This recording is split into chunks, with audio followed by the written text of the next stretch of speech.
అందరికీ నమస్కారం అండి. నా వెనకాల మా గురువు గారు ఉన్నారు, గురూజీ. పక్కన మేడం కూడా ఉన్నారు, లేకపోతే చెప్పబోతే తిడతారు. మేడం ఇంకా అంటే నేను కానీ, దసరా శ్రీకాంత్ కానీ, మన అజ్జుభయ్య కానీ, మీ అందరూ ఇలా వచ్చామంటే, డైరెక్టర్స్గా వచ్చామంటే, అందరూ కార్తీక్ గారు కానీ అందరూ వచ్చామంటే కారణం ఒకే ఒక పర్సన్ అండి, సుకుమార్ గారు. అంటే సెట్లో మొదటిగా అడుగు పెట్టిన మొదటి రోజే నువ్వు డైరెక్టర్ రా అంటారు ఆయన.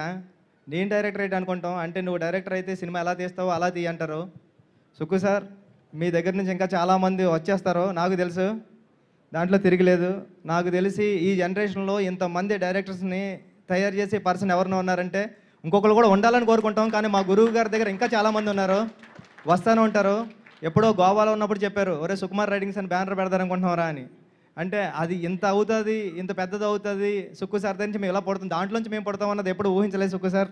Thank you so much, thank you sir. Music director Vijay మా కాకినాడే, సముద్రం పక్కన ఉంటున్నాడు కాబట్టి అంత మంచి మ్యూజిక్ వస్తుంది. ఇంకా పెద్ద మ్యూజిక్ డైరెక్టర్ అవ్వాలని, నేను కూడా వచ్చి సినిమా చేయాలని అడగాలని కోరుకుంటున్నా. నేను చెప్పడం మర్చిపోయాను, రెహమాన్ గారికి వినిపించే చివను ఇది.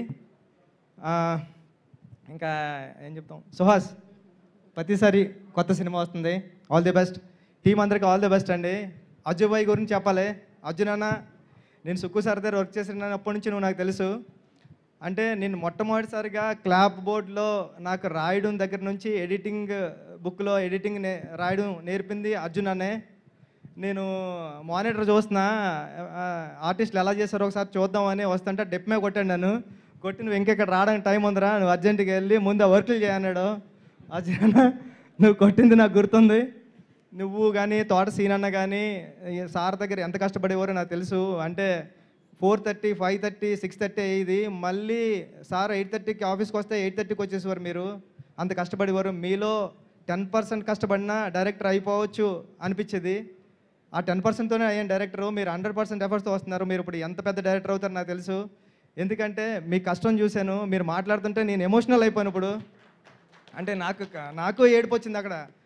అంత అంటే మీరు ఎక్కడో బెంగళూరు నుంచి వచ్చి ఇక్కడ సుక్కు సార్ దగ్గర జాయిన్ అవ్వి ఇప్పుడు ఇక్కడ వరకు రీచ్ అయ్యారు. ఈ సినిమా పెద్ద హిట్ అవ్వాలని మనస్ఫూర్తిగా కోరుకుంటున్నానండి. థ్యాంక్ యూ సో మచ్ అండి.